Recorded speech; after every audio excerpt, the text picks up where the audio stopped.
Infinite Spirit, may the concepts that we share today in this conversation be those of wisdom, of grace, and of right action. In every thought, word, and act, may we exhibit perfect harmony with universal law.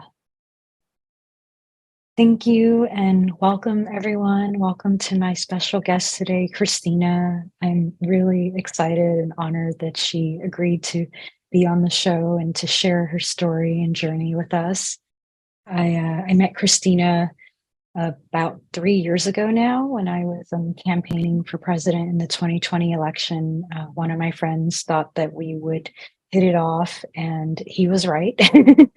I really admire Christina a lot. She is a mover and a shaker, and she's very curious. I appreciate people that are always out there wanting to learn more, wanting to understand more, connecting with people from all walks of life. It's inspiring to know people like that, and it gives me a lot of hope for the future to know that there are people out there that just want to better themselves and in the process to better others. So thank you, Christina, for joining me. And I'm curious, like, if you could share a little bit about you, because you're kind of a woman that does many different things, and I don't know too much about you yet, but I'm excited to learn more today. Yeah, thank you so much for having me on the show. This is such an honor and a pleasure to be able to bond with you in this way. And yeah, wow, with you of the curiosity and the willingness to expand. When I first met you in around 2020 and you were running for presidency, I was like, wow, this is amazing. I want to hear all about that. Um, so I I have had this fascination with love ever since I was a child in relationships. My parents split when I was about 18 years old, and probably from around age 11 to age 17, their relationship was a little bit turbulent at times. And it was interesting because of the first part, like that age 0 to 10, it seemed everything like was a beautiful childhood experience. So then to go from feeling nourished and taken care of, and then into this space of what is happening with my parents, and I took more of an investigative approach. Like I would read my mom's journal or eavesdrop on phone calls, and I can say that type of behavior has stayed with me throughout this lifetime, and my curiosity to really understand love and relationships and how people are connecting. And I've been fascinated by that, and looking at sort of sometimes too much of like what I see as the world's problems, or the way opportunities for growth, we'll say, the world's opportunities for growth, and how we can build upon them. Specifically in my career, I spent the first decade out of college in New York City, and worked in media, startups, was always in sales, marketing, business development. And then I began studying Kabbalah about a decade ago. And it was the first time that I felt that I was being educated on how to live life. In our school systems, they don't teach relationships, conflict resolution, communication, self-discovery. Sex is nearly neglected from the curriculum altogether. And then, looking at my childhood and most people's childhood, they didn't grow up observing healthy relationships. And so as after a decade of like corporate salary job experience, I ventured out on my own. And for the past decade, my career has been around how to inspire more meaningful, loving relationships. And I've essentially identified the practitioners and the experiences that we're weaving together through We Deepen, which is my organization, to put a spotlight onto these programs, and also inspire people to journey through them. And these programs include spaces that get people into states of play, ecstatic dances, improv workshops. When you're in a state of play, you're more likely to connect with another human being. And also transformational workshops, spaces where people can learn relationships like respectful confrontation, the art of nonviolent communication, authentic relating, ISTA, Tantra type workshops, as well as spaces that I've seen over the past years. In 2014, I became very, distraught or repellent from dating apps. I wanted to focus on my dating life and was not interested in swiping on a dating app. And so the experiences we curate also include ones for people who are currently single and interested in finding their partner, and also spaces for couples to deepen connection to each other. Because along the journey, I did have some couples say to me, "Don't forget about us. The only thing being promoted to us is therapy or sex parties. What else can we do?" I appreciate that introduction, and I definitely see why we're drawn to each other in many ways. And like one of the things I really appreciate about you is that you took what some people would perceive as a really negative experience and let it get the best of them, and you chose to do something positive with it. You went in the opposite direction, and that's kind of been like my story. It's like growing up in an abusive home. I didn't want anybody else to experience that. I wanted to understand like what drives behavior and how do we find people to treat each other in a more loving way. A lot like you, like love is my number one like focus in life. I just want to master being, giving, and receiving love as much as possible in everything that I do. And so I really appreciate that you are creating programs and helping introduce people to others that do help them to achieve being more loving. I think that's really necessary, and especially looking at it from different perspectives like you are. It's multi-dimensional. It's not just one thing. And so I think that's really beautiful and very necessary at this time. Like we're lacking role models. There's a lot of media these days that exemplify chaos and discord and imbalance, and we really need to see more of the opposite, because we are influenced by the media, as working in media. Yeah, totally. And one of my mentors calls it thoughtful discourse. So I have promoted experiences that, I think that's around the time that we met when it was COVID. It was the height of COVID, and the tension was super high, and there was a lot of confusion and a lot of disconnection happening. And so we would provide these spaces for people to come to, and we would promote these conversations that of like how to have thoughtful discourse. So you're not holding it inside, but we can come to a space and we can really discuss the things that are challenging to us. We did socialism versus capitalism, a conversation on the vaccine. This is in the fall of 2020, before the vaccine was rolled out.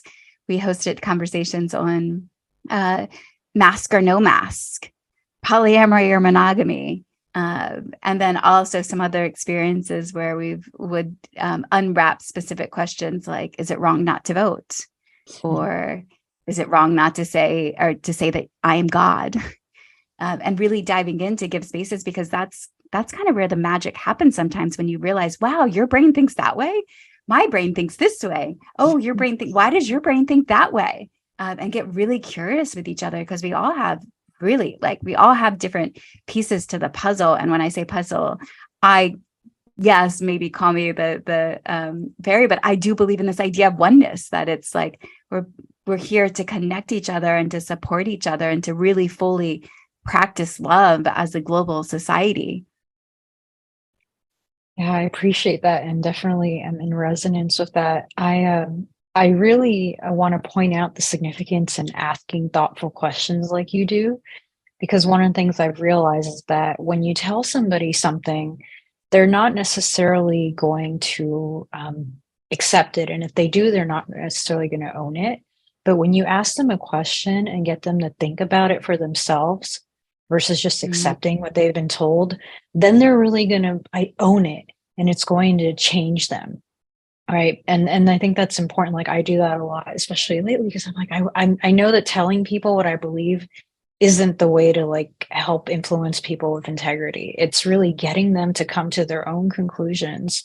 And so that's so significant what you're doing. You're taking these really hot topics and you're getting people to think it through versus saying, I'm right and you're wrong. It's like, well, you think it through for yourself, or let's have like a respectful conversation about it where people can share different ideas. And like you said, we all have the different pieces of the puzzle. And I'm with you, like we are all one, we're all just aspects of the same thing, different degrees. And so we have to come together if we really want to live in harmony. So again, like I'm just so grateful that you're out there doing what you're doing. And I hope it's okay that I keep thanking you for that. Yeah, thank you. Thank you. Thank you. I'm Feels nice to be seen. curious. Oh, go ahead. Sorry. I would say it feels nice to be seen. Thank you. Yeah, you're welcome. And I'm really curious, actually, if you're comfortable talking about it. I've heard of Kabbalah, and I'm not really familiar with it. And I do agree with you. Like I don't know what language you use, but basically, to me, I view it as a philosophy of life, and I think it's really important for us to have something that helps us to understand, like, who am I? Why am I here? What am I capable of? And it sounds like you got that from Kabbalah, and I'm wondering if you could just share like some basics about it that have really made the greatest impact in your life. Yeah, totally. Well, Kabbalah came to me it was over a decade ago. I was working at a New York City marketing advertising agency, living with my boyfriend at the time in my late 20s. And a friend had invited me to this fancy apartment in the city where a Kabbalah teacher was giving a seminar. And so I went and I was like, wow, this is really good information. Like, wow, so beautiful. But at the time, there was an invitation to come and study at the Kabbalah Center. By the time I had started this new job, I was like, this sounds wonderful, but I don't have time for that. However, I left with 2 books. One of them I actually happen to have right here with me. The 2 books are, one is Kabbalah on Fear, and the other was Kabbalah on Love. And I went home that night and I set them on my nightstand, and I kept my life going. And then 2 years later, the boyfriend and I had broken up. I was now in relationship with one of my best guy friends. And we had went out to dinner and we were debating on love. And I remember coming home being so frustrated at like this topic of love, of us not seeing eye to eye on what love is. And I picked up that book, Kabbalah on Love, and I was like, what do these Kabbalah people think about love? And as I started to read it, I was like, this is everything. This is what my heart feels that love is. And the book ended with this definition of love that has stuck with me through to this day. And it says that love never appears at the beginning of a relationship, especially if it's a soulmate relationship. It's the reward at the end of the journey. It's to be earned. And love is earned through a process of removing the ego, the layers upon layers of things that are holding you back from being the most purest version of yourself, combined with ever increasing acts of sharing. And with sharing, the sharing is actually real sharing when it is difficult, because we sacrifice for a shared life. And reading that, I was like, I mean, the whole book itself, but that specific definition of love runs through me and is what I see. It's this, what are the things holding me back in life? The layers upon layers, combined with ever increasing acts of sharing, because we give to who you love. So that was one thing that has been very impactful for me. Another thing I studied at the Kabbalah Center for years, and I've been tapping back into it even more. I think that's why I brought it up today. Um, some of the things that I have learned when I talk about the ego, I had remembered about a decade ago, I used to throw all these events in New York City. And I would never speak at my events. I think I had developed this, I don't even know where it came from because I didn't have it at birth. It was like something that definitely conditioning came over me of where I started to fear public speaking. And so I wasn't speaking at my events, but I would have other people speak on my behalf and they would never say the things that I needed them to say. And I was shopping this with my Kabbalah teacher in a one-on-one session. And he said, wow, your ego is so big. And I'm like, what? My ego big? What do you mean? I'm not the one getting on the stage commanding all the attention. How's my ego so big? He said, well, you're so self-centered that you're concerned about being perfect, that you're going to withhold information or something that could support and help somebody else because you're so in your head and concerned about yourself. And that moment I was like, whoa, okay, you're right. Yes. So I overcame that fear pretty quickly. Shortly after that, I actually hosted the first Feminine Weapon Day, which is a yearly event that I do on January 30th. And I created a stage, invited 250 people in New York City and held a concert. And I worked with a friend of mine, Sean Derrick, who's a public speaking consultant. And I got my speech down. And I remember I took my clipboard up on the stage and midway through, I was like, you know what? This isn't as bad as I thought it was going to be. Like all this fear was built up for nothing. And that event specifically, Feminine Weapon Day, has now raised over $75,000 for children of abuse, extreme poverty, and human trafficking. So if I can actually even reflect back on that moment of, wow, that is so true. I would have, if I didn't overcome that fear, I wouldn't have made the impact in the world and been able to share as much with other people. So those ever increasing acts of sharing actually are combined. It's necessary to combine that with the layers of removing the ego. Another thing from Kabbalah that is, and it's kind of in resonant with that thought, is that everything that we truly desire, and our desires is what gets us up out of bed. I know there's some speakers that are people will preach that don't have any desires. But our desires, to me, is what drives me every morning. I mean, I'm alive because I have desire to be alive and to thrive. And so, but these desires generally are all outside of my comfort zone. And so almost you can see, here's yourself and there's a moat around you. You have to like go through the moat, which is like the icky, uncomfortable stuff to get to that other side to achieve those desires.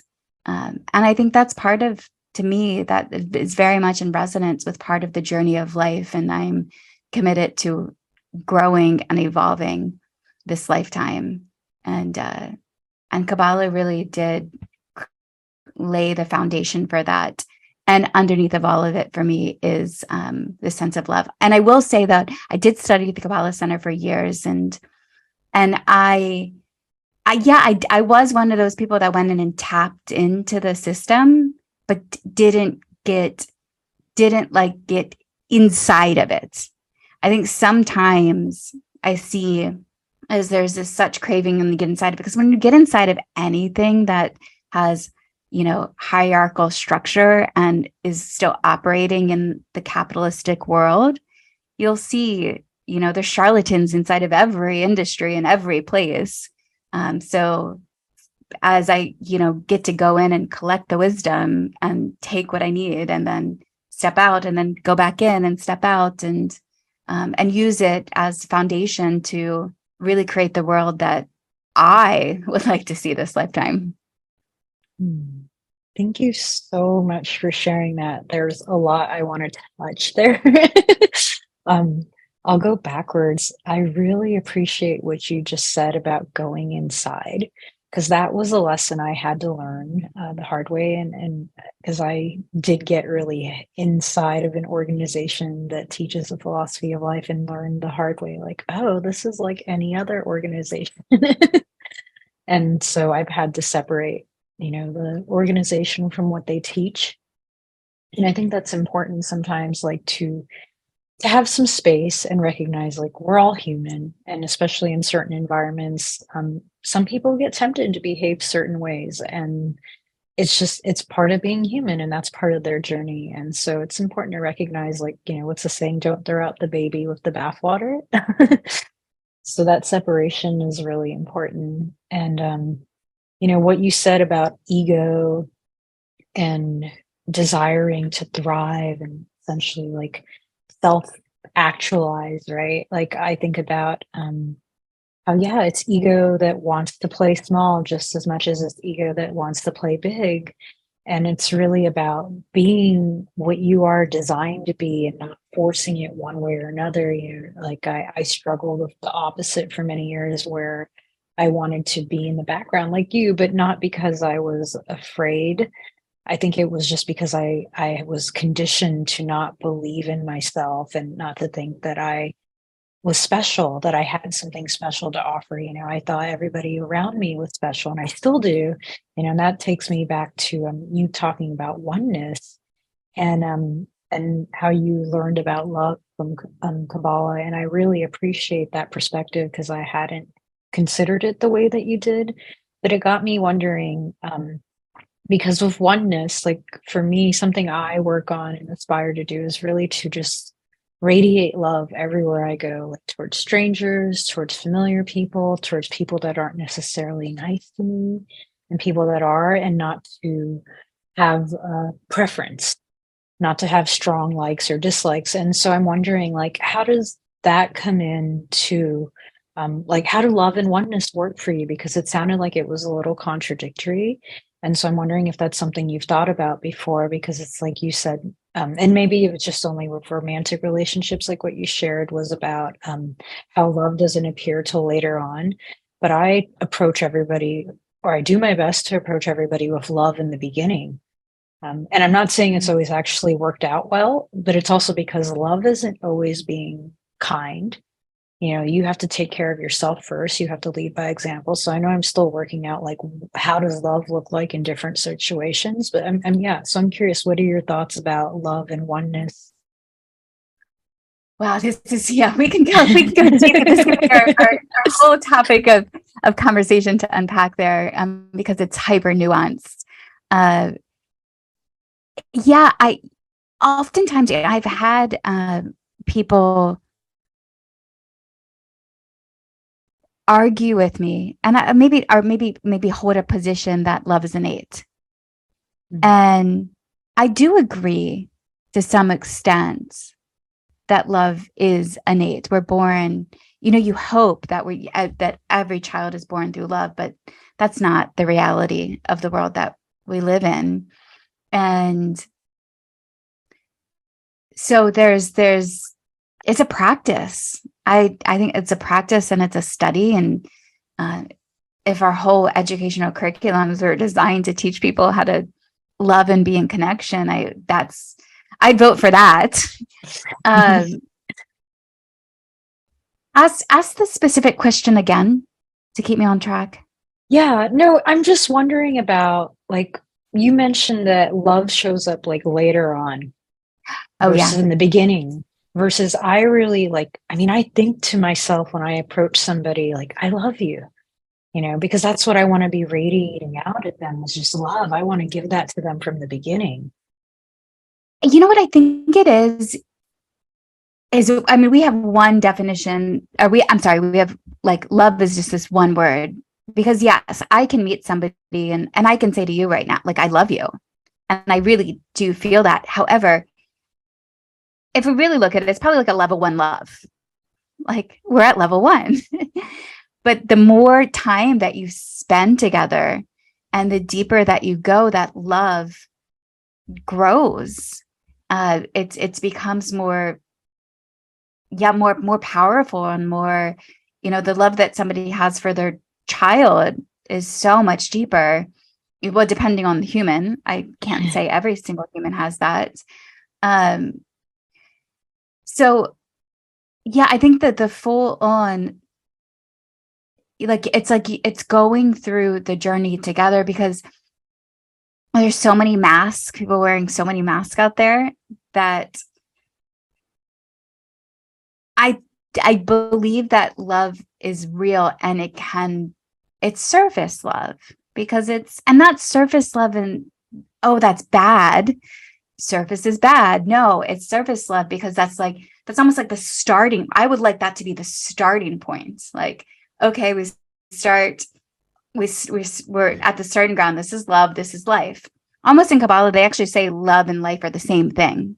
So we start like life coming in, and you're at level 1. And then you keep, as the mask comes off and you begin to share more, because, okay, here's the thing.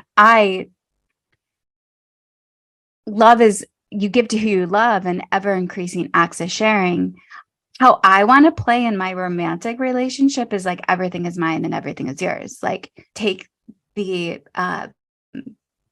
I was actually just with a client recently, and he's newly in this relationship, and a lot of people want to rush into the relationships because they've seen somebody and there's lots of excitement.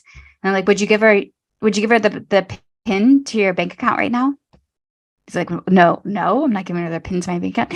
That is that is love. It's like when you can give that pin to your bank account, when you give the key to your house, when that's love. That's like, I am willing to share everything with you. Go inside of my closet and pick anything that you want to wear. Take it, have it. It's yours. Take it home.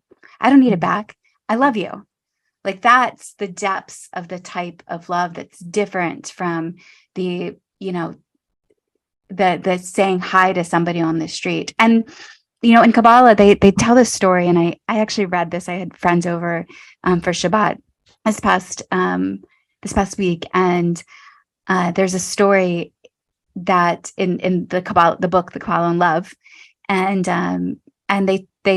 it's a story about deconstructing the Bible, and how Moses was assigned to really practice this essence of love, because he had a 600,000 person community, and they were all primed. They were all people. These were the Israelites. They were all primed to be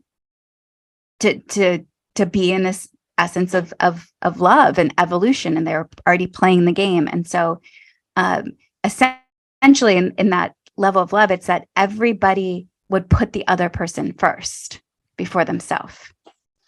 And so, in the community, everybody has a different role. And so you'll never have to worry about paying your rent. You would never need to worry about a babysitter.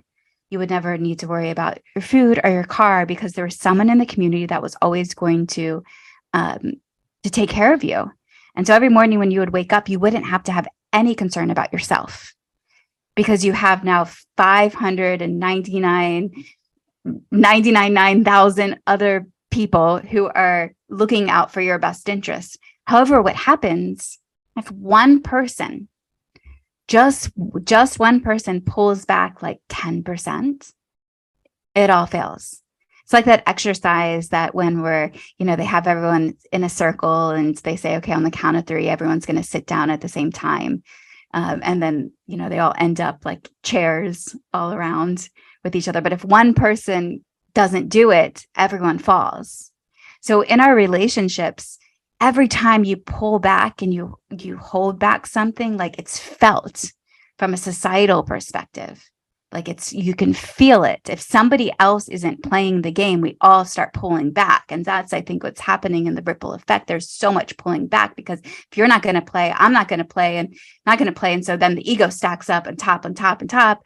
And we withhold because we fear that we're not going to have enough. And so we have to take care of ourselves. Thank you so much for expanding on that. And I appreciate you distinguishing that, yeah, there are different levels. And unfortunately, it doesn't work if not everybody is 100% in. And you didn't say this, but the underlying tone of it is that it's voluntary, because if somebody isn't doing it because they truly want to do it, then they are going to hold back. They're not going to give 100%. Right. And so that's the struggle. Because as you were speaking, I was thinking, about society and like, how do we get people on the same page? And it's something I've been thinking about for a long time. And like, is it really even possible in this dimension? Right. Like, and it's like, because there are some people that are here to destroy, and there's some people here that are to preserve. It's like and we do need some destruction in the world, and we do need some preservation in the world. It's just putting people in the right places so that they're fulfilled.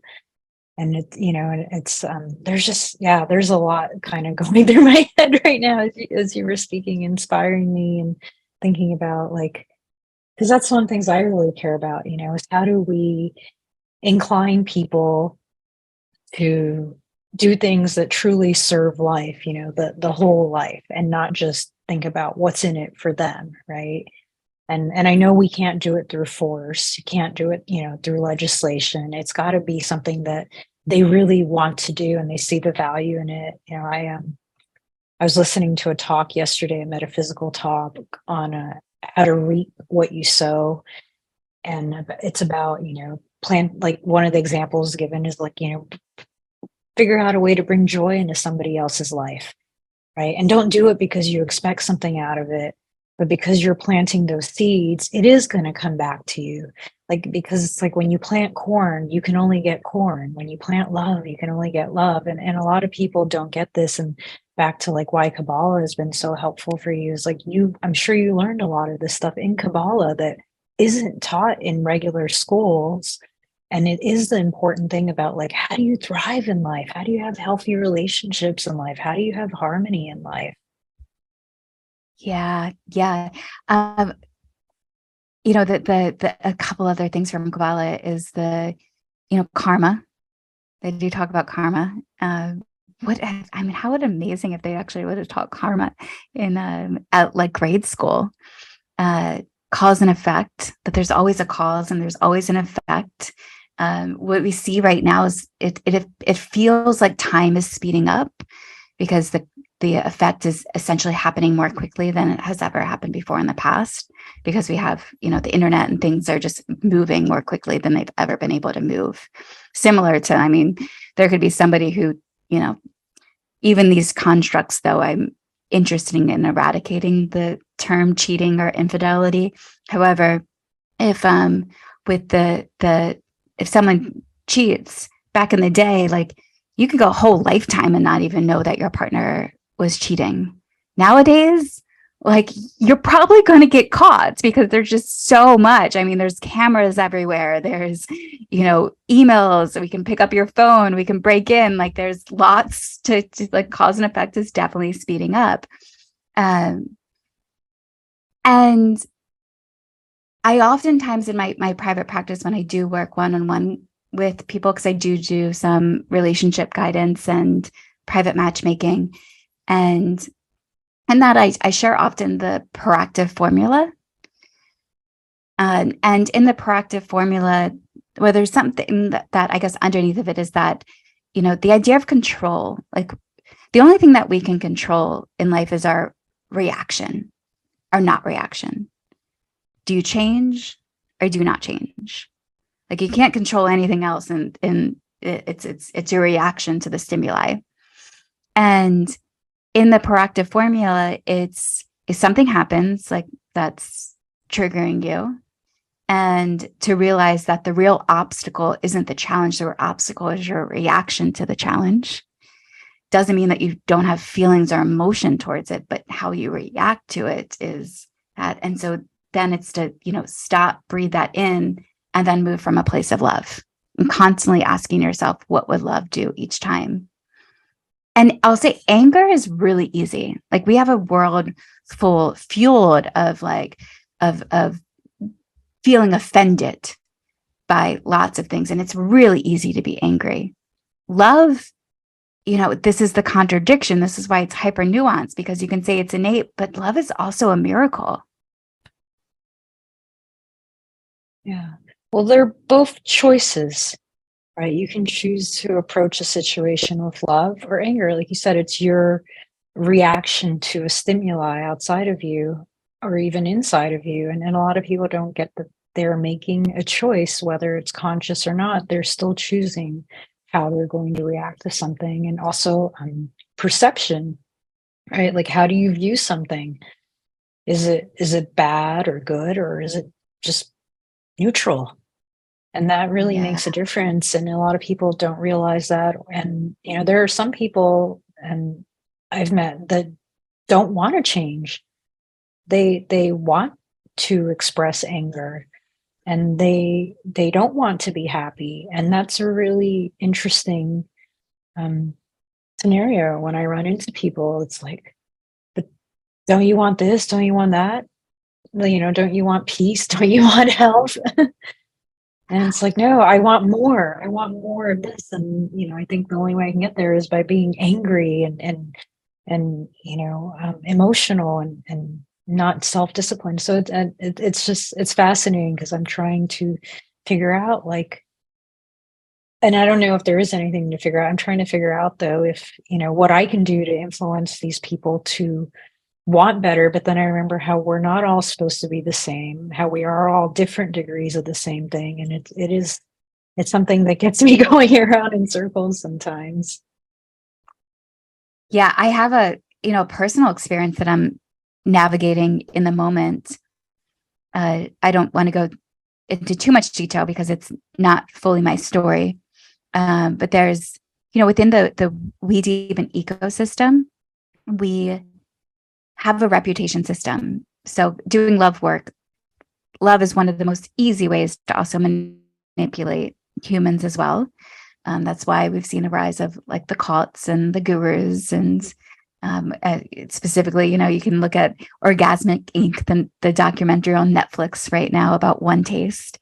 And they're in having a reputation system and representing a lot of the experiences that are, people are coming to commune and party and learn together. We had an encounter recently where one of the women who I'm connected with, called foul play in a specific situation with one of the leaders of an organization. And so I immediately stepped back and pulled the experience off the platform. And the guy behind it said yes to mediation and that he would cover the cost of mediation. I'm super grateful for that. They both have experienced trauma within their connection, and I can't get her to move. I can't get her to, and I think of like, maybe I haven't tried hard enough, or how can I say it another way? But I can see not only her, but other people, and there's a story to the anger. The anger fuels something inside of them, that whether it's that they want to write a story about it, a book on, that's catalyzed through their anger. They want to be in the situation. There's something more for them to learn there, and who am I to judge their process? But then I also, at the same time, have studied and researched the stories of parents whose children were murdered and they have forgiven the person who murdered their kid. Or there's a man who has recently been released from jail, a Black man who I think 30 plus years ago was sent to death row for apparently a murder that he didn't commit, and essentially was told that he was going to suffer and spend his time in jail, and they didn't care if he didn't do it. Like he was going to be jailed for it. And he recently was released, and the way that he still expresses like forgiveness with inside of that experience, and still expresses love with inside of that. I mean, that's the miracle. That's why I've been seeing this particular situation that I'm moving through, and how sensitive it is, and humans hurt humans. uh, and how do we really rise up above that and soften into that experience is something I'm really interested in.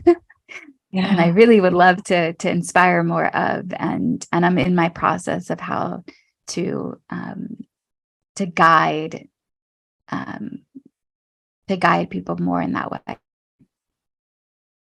I think again about perception and how I'm not speaking specifically about the circumstances that were brought to your attention, but how sometimes we can perceive something is happening when it's not. We could perceive we're being slighted, but it's not really what's happening, or it's not the intention of, the other person or party. And, it's something to keep in mind. Like, I think, because I thought about my own experiences growing up abused and how that's made me more, I haven't always seen things accurately. Trust hasn't been easy because of my upbringing, because of my early childhood conditioning. Although I'm like way, way better now because of all this work I've been doing for over a decade now. And like, that's all I've been doing. So, but like I'll read reviews for like massage therapists or acupuncturists online. And sometimes I wonder, like, was somebody uncomfortable because they were like truly violated, or did they just have a boundary crossed that wasn't, the person didn't know was a boundary, right? It wasn't somebody else, right? So there's just, certain things to keep in mind. Again, perception. And I've worked with some exonerees as well. Um, I'm involved with a criminal justice reform movement group, and it was started by somebody that was incarcerated for a crime they didn't commit. And so I've met a lot of people like that. And I have a friend that's been incarcerated probably, I don't know, 15, 16 years now for crimes he didn't commit. He was wrongfully convicted, and I've spoken to him in jail or prison, whatever it is. And he's his state of mind is like he has more freedom behind bars than many people I know that are out here in the free world. And it's just really inspiring to know, again, like, it's perception. Are you allowing something to get the best of you, or are you making the most of it? And it does take a lot of strength and self-discipline to do that, but it also brings a lot of peace with it, because otherwise people like that, they suffer, especially if they're, behind bars for decades and they didn't commit the crime. Wow, I know. It's amazing. I think of somebody like Daryl Davis. I had him on my podcast recently, Deep In with Christina, and he do you know who Daryl Davis is? I think I may. I'm not sure. There was one episode that I was really interested in that you recently shared, and I don't remember if that was his name or not, but you go ahead and please share with the audience. Yeah, he's the one who, Daryl Davis is a Black man who has converted over 200 members of the Ku Klux Klan outside of the Klan by befriending them. I mean, he was really became super curious he had this question that stemmed from him of being 10 years old when he has first like hate experience due to racism, and they formed this question in his head: how can you hate? You don't really know me. And that's what he used as a catalyst to start researching the Ku Klux Klan, and then courageously inviting leaders of the Klan to meet with him. And then, because he's just an amazing guy, they would start kinships, and he would start hanging out with him because he would be fascinated by what do they think, and learning what they think and why they think what they think. And at the same time that his curiosity, the guys would look at him and be like, you're completely breaking down all of my belief systems right now of what I thought a Black person was by just being here. And he has in his closet, I think, over 200 robes of that they'll disaffiliate and then give him the robe. Like, wow, the type of love that's radiating through his heart. that's profound to me. That's like, that's leadership. Yeah. Yeah. That is the one that I was really that I noticed that I was really in tune with, because I've been following him for a few years. There were articles about him, and I was just so fascinated by him. And like, that's it. People are people wherever you go, and like, that's been one of my gifts, and I'm sure it's one of yours as well. It's like, when you can put me in a room one-on-one with anybody, and we're gonna get along, right? Like, when you connect with a person to person, and you're really coming out at them from love, they're gonna feel it. And that's something that I wish that more people would recognize, that it's about, setting the intention and creating the space. And like, we can find more in common with other people, if we actually want it.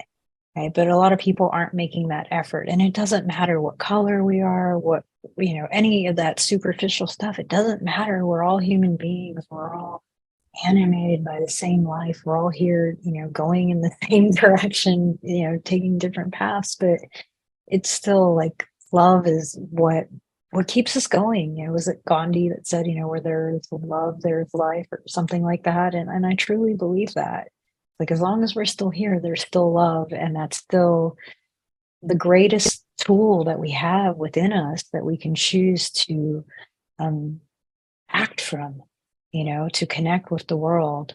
But kind of like what I mentioned earlier, we have to discern like what aspect of love is appropriate to use in certain circumstances, because it's not, like I said, it's not always being nice or kind. Sometimes it's tough. We don't want to coddle people.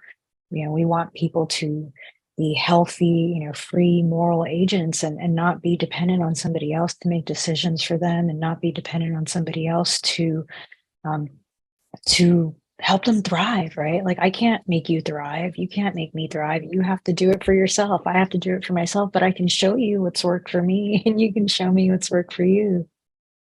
Yeah. The guidance. There's a lot of lack of guidance.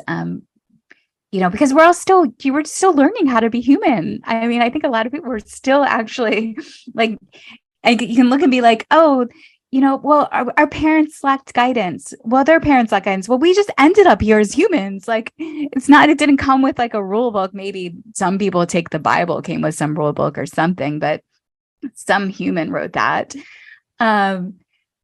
It's funny though, and just it's yeah. Well, I want to make a quick comment, like, about being human, and how, our parents weren't perfect and their parents weren't perfect. Well, we're not either. And a lot of times we think we are. And I think it's so important to recognize we're just as imperfect, and the next generation is going to be a little better. The next generation is going to be, it's just, that's how it works. Like, we have to kind of, be more humble about where we are, more honest about it. Yeah, totally. Hands down, agree with that. And as I said before, all this is hyper nuanced, because the podcast that is releasing this coming Sunday is with the founder of an organization called Hedone. And yearly, she hosts a European adult play party. And in the podcast, we were talking about BDSM, and she had mentioned that 50% of women, it's been stated, I don't know where this is coming from, but she stated that 50% of women have fantasies about being raped. And I realized in this moment, I've been thinking about it since then. I'm like, oh my God, I need to record a podcast to follow up on that statement, because we got to unpack that statement. Because that's really confusing to men hearing that. And I think that is actually a really important thing to unpack in public forums to some extent, because if we don't understand that that's coming from, how we're going to keep, recreating this type of situation. I think a little of that, the reason that women have that feeling, if that is to be true, for to say that, yes, it's true, 50% of women imagine that. And I was with a guy last night, and he's a friend of mine who's, he's super conscious and, super sweet guy, very well-intended. can't imagine him hurting a human. But when he said, I wonder what the counterpart is to that, like what men actually fantasize about doing the action. And so with him, I was like, well, have you ever fantasized about that? And he's like, yeah. And underneath that just takes me to the animalistic aspect of us. We're human and we're animals as well. And so bringing these topics out into conversation is super important. But Bell Hooks, there's in her book, All About Love, she shares early on in the book how women are starving to feel love from men, starving for male attention, because they haven't been receiving it. And it's not even just male attention from a significant other. It's not just straight women starving for male attention. It's all women starving for male attention from their uncles, from their dads, from their brothers, from their guy friends, from their partners. And because a lot of that had been suppressed or withdrawn or contorted. And I think through that is because of this fear of talking about it, of having conversations, of really showing up. And because if we're so offended by everything that we say, like, how can we even have that conversation? There's a lot of but all of our brains are different. One thing, and I know I'm ranting for a moment, but I am working with a company called Aboutly, and Aboutly has developed this brain assessment that you do an interview with a practitioner, like a 45-minute interview, and they will submit that video recording to 3 psychotherapists who will then rate the brain in 20 different nodes. They'll compile the research for any discrepancies. And then they use this information to teach people about how their brain works and how to understand other people. It started for executives to better understand each other. And then they were like, hey, can you read my wife's or my spouse's brain, my children? We're now using it in the matchmaking process, in the coaching process. They have developed a program for therapists to more use this information. And it's not just one of those types of assessments out there like the Myers-Briggs or erotic blueprints or attachment styles, which are useful information to some extent. But I think it's like starting point information, but it still puts people in a box. And where most of us are unboxable, like we don't fit with the label consciousness. I know he's a controversial name, but David Icke talks about us being like living in label consciousness right now, when instead we're all souls in whatever body, and we're just having a different experience. Maybe your vehicle is this experience that's presenting in this way, but we're all soul consciousness. So yeah, understanding that each person is bringing something different to the table, and if we wipe away all being so offended by people having to say things correctly. I think that I was part of a group recently that they were, women were expressing that they were upset when men would call them girl.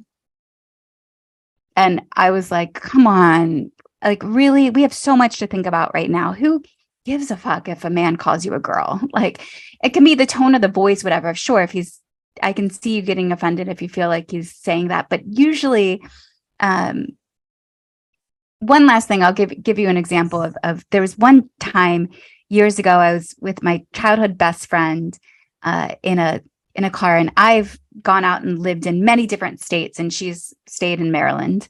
And we're in this car ride, and she looks over at me one time, and she says it in this like really kind of like, it felt like a judgmental way. She was like, Christina, it's like you're always seeking something.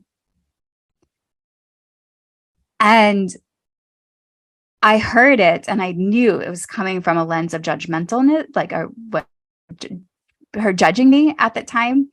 But I took that in, and I giggled a moment, and I said, you're right. I am always seeking. And then she softened and laughed with me. And then we both laughed about that experience. So to help each other in soften in our experiences of why we're relating to each other.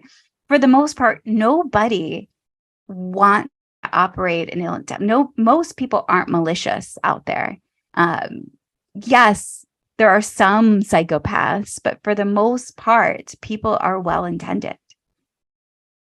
We're just very ignorant. And so we do things that are harmful at times to ourselves and others. Just, we don't know better, but we can overcome that. There's so much to what you just shared. I want to go back on a little bit, if that's okay. I've been thinking about a lot lately, about being offended by others, because I'm not.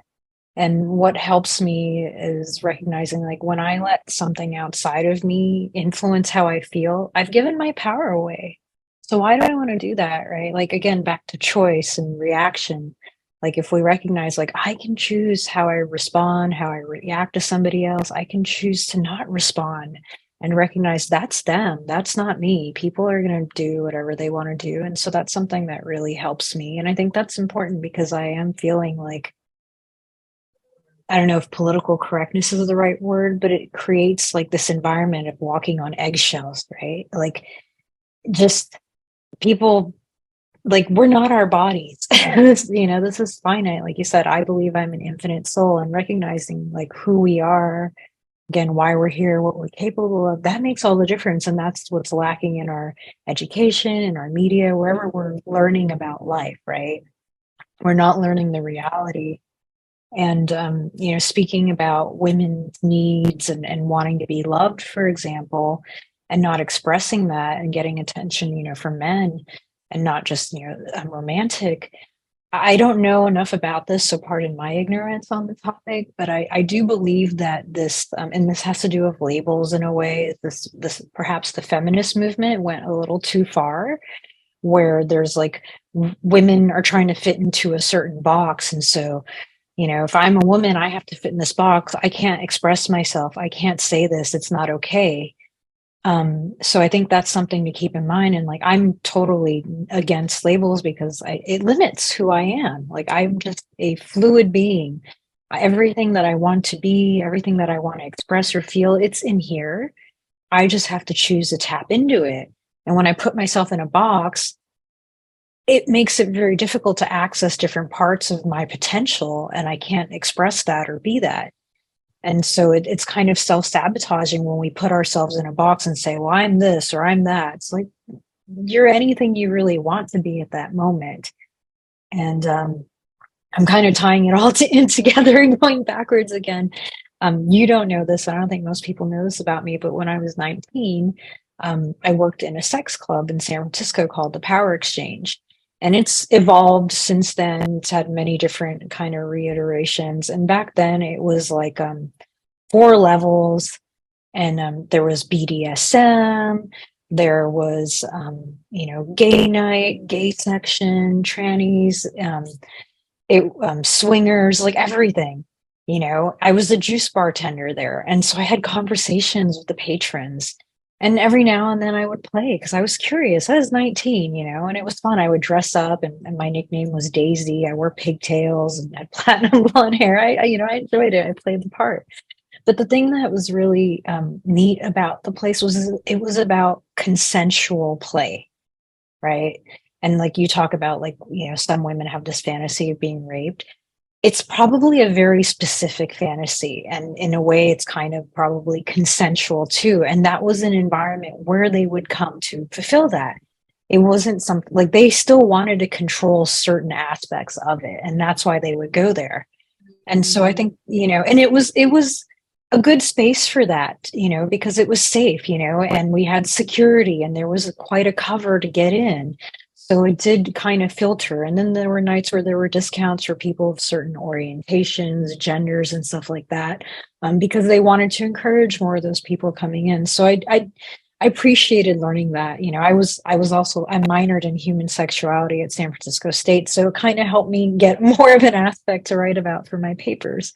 But I wanted to share that just because I think that's important to recognize, like, whenever it sounds like you're going to have another conversation with your guest about that, like to explore what does that mean. And I think that's a part of it. It's not just like some random experience. I could be wrong, maybe for some it is, but I got to witness it in a consensual environment where everybody there was willing, and that's what they wanted. And that's why they came there. And they knew it was a safe space to play out their fantasies and play whatever part they wanted there. Fascinating. Thank you for sharing that piece with me. And I think what you really did, I guess, unwind some of my concerns, challenge around it, because we do have these spaces for one to go to and act out, to be in, to create safety and consent around that type of experience. The challenge is most people don't know that they exist. They don't know where to go. They're not accepted into the club. It's not even necessarily that they're not accepted in the club. They actually don't know it exists. Because, and I imagine that the legalities around club that you participated, it probably wasn't like a registered organization with the United States government that, oh, this company does sex work. Well, it was interesting because, so they couldn't sell alcohol. That's why I was the juice bartender. And San Francisco is pretty lax on those things, and the club still exists now, but I think it's mostly just a gay club now. There were a lot of challenges with people in San Francisco politics, especially there was a guy in the health department that really wanted to shut them down. And I believe he succeeded for a while, and that's part of the reason they changed locations. I don't remember all the details. I mean, it's been over 2 decades now. But yeah, it wasn't easy, and there were definitely people that didn't like that a place like that existed. But again, San Francisco being so liberal, it is a place where those kinds of places do exist, even today, and there's clubs that, swing parties and stuff like that have come and go. I'm really disconnected from that world now. Like, I visited and I learned from it and I moved on. I'm sure there's still stuff going on. There's definitely stuff still going on. Actually, on We Deepen, we've just listed. So we've been weaving together all the social transformational experiences that are essentially produced by people I trust and come with brave reviews, recommend it to me. And coming up, we're recording this in March of 2023. And in a couple weeks, we have 2 adult play parties happening in the same weekend, one in Austin, Texas, and another one in Los Angeles. And they're both spaces that people can go to, and they will learn the consensual aspect to playing with one another. They're both, I guess you call it safe spaces, although I sometimes get triggered by the word safe because I don't know what's safe for one person's what's happening in their own internal space.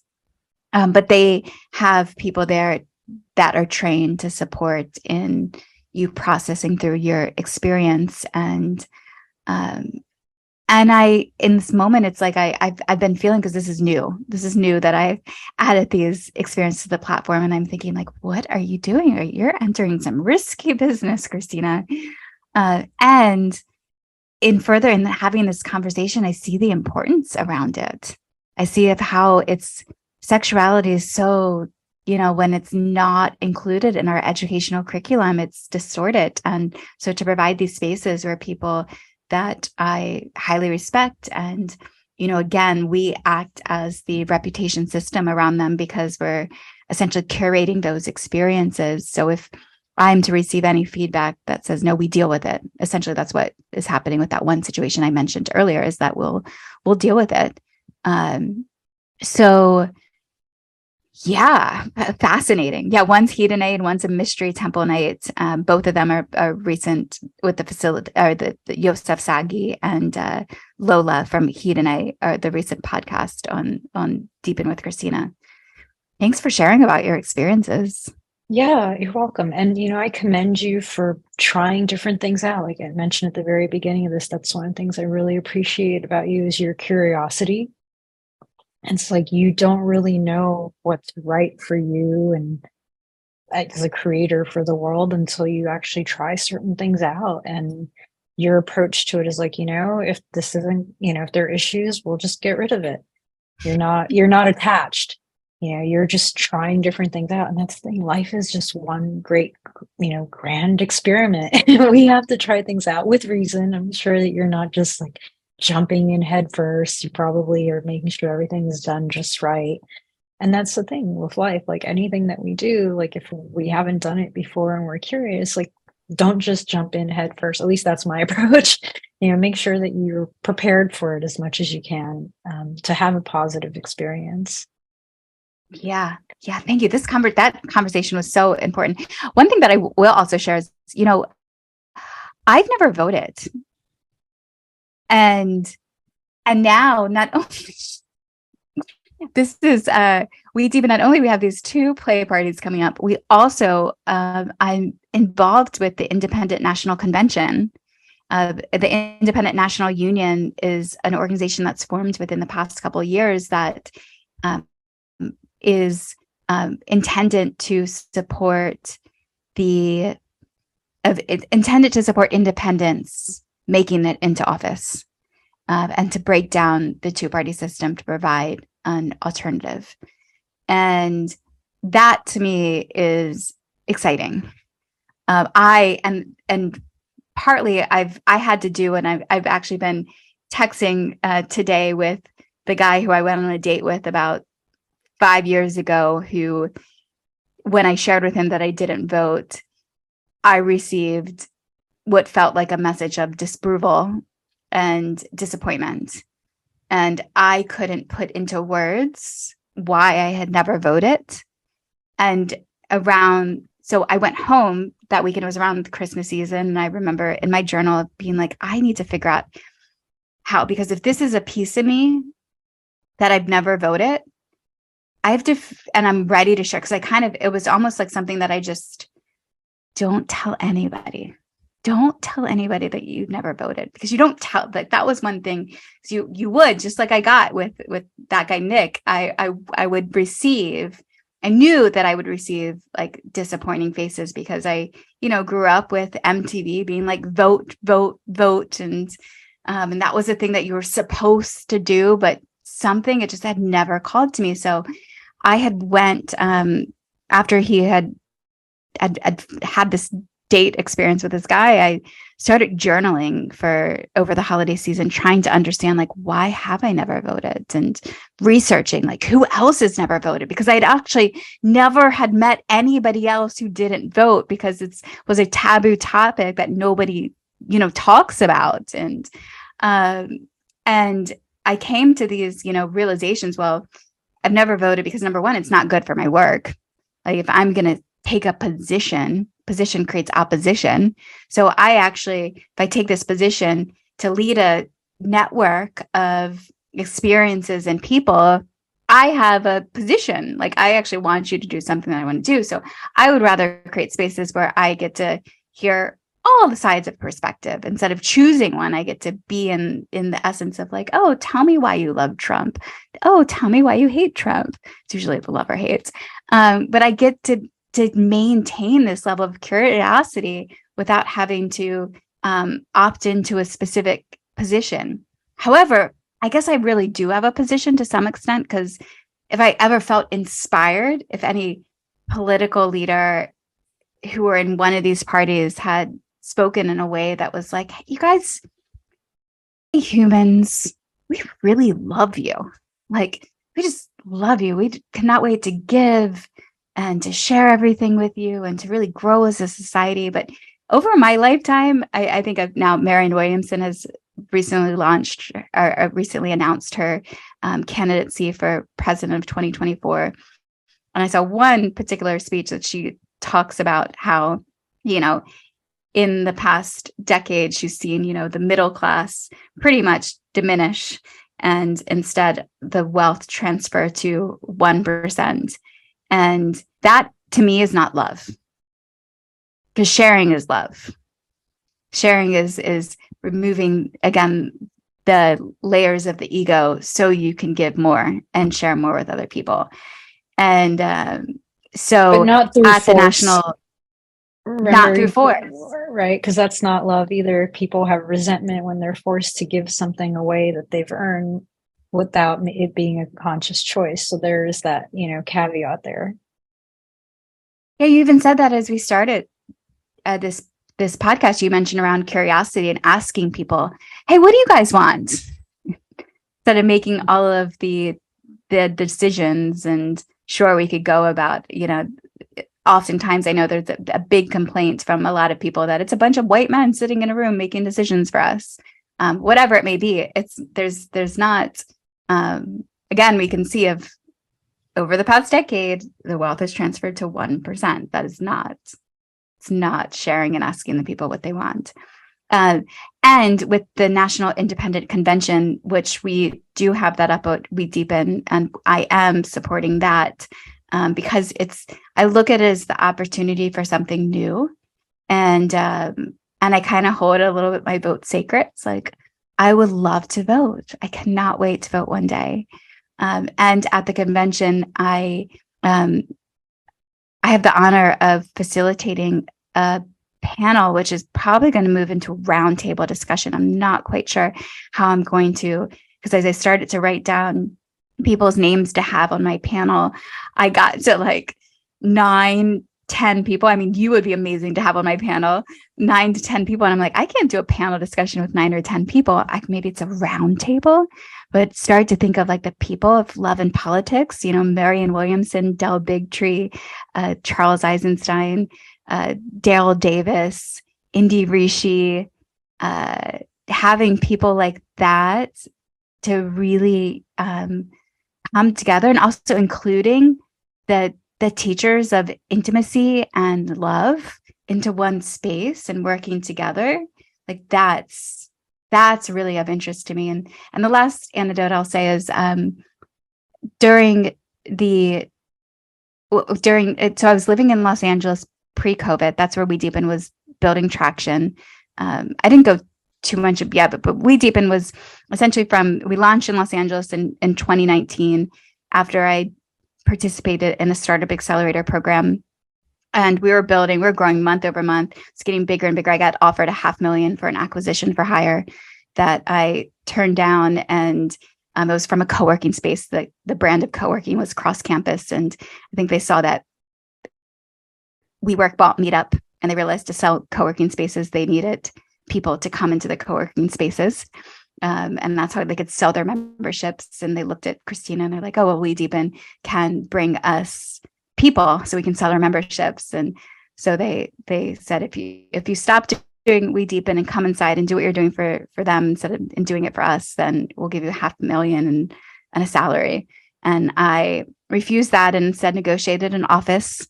And then we had an office in Beverly Hills. Everything kind of came crashing down during March of 2020. And I relocated back to Maryland, went on bankrupt, went on unemployment. And so then I was near Washington, D.C., and I was joined with this independent national union, and we're meeting in D.C. And around that time, I met the senator of Washington, D.C., Paul Strauss. And when I say senator, D.C. doesn't have statehood, so they call it a shadow senator. And I remember one time saying to him the people that I hang out with, and in these quote unquote conscious communities, they're doing, medicine work of, plant medicines and taking transformational workshops, and a lot of them like coaches, and they're in therapy. What's happening like in the Senate, like with your colleagues? Are they doing this stuff too? And he laughed at me and he was like, no, Christina, we just throw our traumas all around each other. We don't have time for that. And I'll Oh, say at the same time, Charles Eisenstein did share with me that he has seen more political figures coming in and starting to do work like that. But the integration process, that's a, we're living in one of the most fascinating times. It's really a fascinating time to be alive. Never, never, never, never before have we had this fast speed internet and the ability to connect. I just hired a new assistant from the Philippines. That could never have happened before. He starts later today. I cannot wait. And so, yeah, we it's a really exciting time that we have access to this information and education to really transform, and it is exciting. thank you for all that. You reminded me something I wanted to say earlier about ideas and how quickly they spread and influence us today. And I see the pros and cons to that. And just, I recognize like there's no, like once you let something out, there's no putting it back in. And that's something I've recognized. And I think that's important when we create things. But I want to go back to also like voting. And because when the first time we met, um, it was on a panel. I don't know if that's what you call it, but it was this group you facilitated about voting. And I had shared a comment about, that I didn't think that people that didn't know how to reason correctly should vote. Because it's a huge responsibility. Like I didn't vote till I was in my 30s, I think, my first time, because it's, looking at a ballot, reading it, understanding like what's really going on here. What are the consequences behind this? Because a lot of ideas sound really good intention, but if you follow through on the logic, you realize, wait a minute, this doesn't actually solve the problem, makes it worse. And that's part of what we're seeing, like in playing out in our country. And I'm like, another reason I'm really grateful for the work you're doing, especially in supporting independence, is like, I've recognized that the duopoly, they've created this gap that we have. It doesn't matter if you're right or left. They all want something for themselves versus like trying to do like what's fair for everybody. And I'm not saying all independents are like that because I don't know all the independents or any of them really. But I think it's really important to recognize like how did we get here, and recognizing that there's a lot of people that know what to say and how to say it to get you on board. Like, oh, that sounds like a great idea. Because I was a Democrat for most of my voting life, although it's been pretty short, but still. And even before I started voting, I helped Democrats get into office. And most of the people that I work with are Democrats still. But like I'm independent because I realized that there's logical fallacies to their ideas, and that, they're creating a lot of the problems that they're saying that they're getting rid of. And people aren't reasoning through it because it's like, oh, this sounds good. But it's like, no, like, look at how we got here. Look at these systems. Look at, again, like I'm really big on voluntary action. And, these entitlement programs are contradictory to actually helping people to take care of themselves in most of the time. And so there's just a lot to dismantle there. And that's the tough part about politics, I've realized, is that most people don't read the fine print. Most people don't reason through, like, what are the actual consequences of this? Most people don't look at empirical data to figure it out for themselves. They're just believing what they're being told because this person's really good at marketing, or they have a great appearance, or whatever. Or they say they come from love, but yet they don't recognize that there are many different aspects of love. It's not, like I said, it's not just being nice or kind or saying the right things. It's about doing the right things. And sometimes it's about making tough decisions and saying things people don't want to hear. But that's love. If I always tell you what you want to hear and you like me, right? Like you're saying, like, you don't want to take a position because that creates opposition. I've started to take positions because I've realized there's too many people out there not, and I used to not. And that's also part of the reason we've gotten to where we are. And it's like, no, there are certain things that completely violate like the way nature intended us to be, the way we were designed to be. You talk about cause and effect, and it's like, not to get too political, but government tends to interfere in the natural effects of the causes that we create, right? So we're not actually seeing the naturally lawful consequences of our causes of our work. because the government comes in and says, oh, well, I'm going to reward this person because they're not making the right decisions, but they're struggling. And I'm going to punish you for making the right decisions and doing well, versus actually, how do we get people to learn how to make better decisions for themselves so we don't have to keep redistributing wealth? Right. And then we have lobbyists and crony capitalism. I mean, there's so much to it that a lot of people aren't unpacking and looking at. And I don't know how to get the masses to recognize that.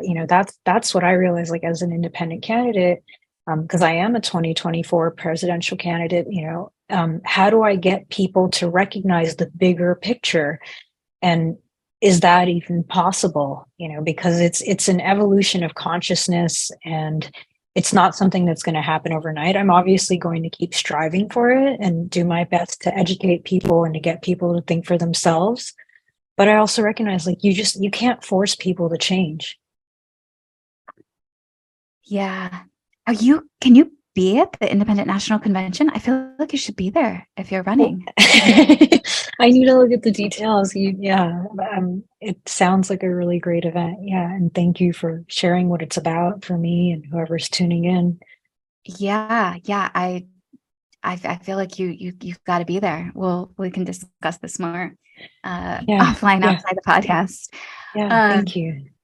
And you're right. Yeah. That the me not voting, I remember, as 18, around the time where you're legally allowed to vote, and asking my parents, like, so what do we do? Who do we vote for? And they didn't really give me any type of inspiring message. They're like, yeah, we're Republican.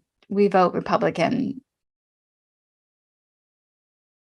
And that was pretty much, there's like nothing more to it. And actually, and my dad's in a new relationship, and I guess they've been together for about a year now, but early in the relationship, she's a Democrat, or identifies. It's so interesting to identify. Why do we identify with these things? But anyway, she's a Democrat, and my dad, has identified as a Republican. And so she was concerned about the relationship, and was using, like, that was kind of one of her reasons for no-go for the two of them. And I remember one night I said to my dad, Dad, who cares? Just be a Democrat. Just convert over. Do you really care about it that much to, like, stop this beautiful love connection from happening? And he thought about it, and he's like, you're right. I'm old. Who cares? So he decided to be a Democrat, and they've been in love ever since. Whatever floats his boat. Yeah, right. So, Christina, I'm wondering, before I go into the closing concept, if there's anything else that you want to add to our conversation. I want to make sure that you share whatever's on your mind and in your heart today. Well, I definitely want to do a podcast with you at some point and talk about your courage to run for president, and what that looks like, because that's so inspiring to, most people don't, you and I have similar, like, appearances, and you don't see, that wasn't something that you saw somebody ever looked like you be president of the United States. So I am so in awe of you making that decision and your willingness to step into that, because it's definitely paving your own way. And last night I was with a guy friend of mine. I went to the Dead concert, and I was asking him, who does he want to be president?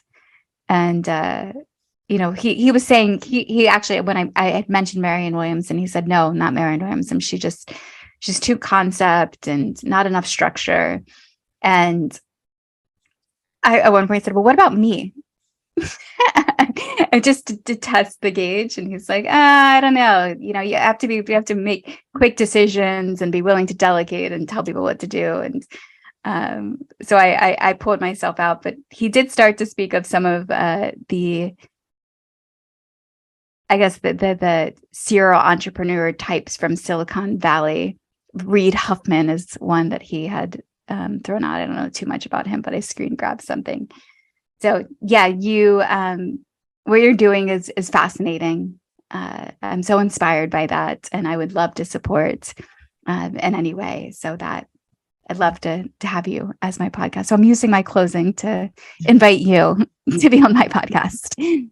Thank you. It would be an honor. And just thank you for being my guest today and for sharing you, the real you. It's really beautiful and I appreciate it. And I'm sure whoever's tuning in appreciates it as well. Thank you so Oh, much. you're welcome. So I will go into the closing concept now. I am the place where life shines through, for life and I are one, not two. Life wants me where and as I am. I need not fret, nor fear, nor plan.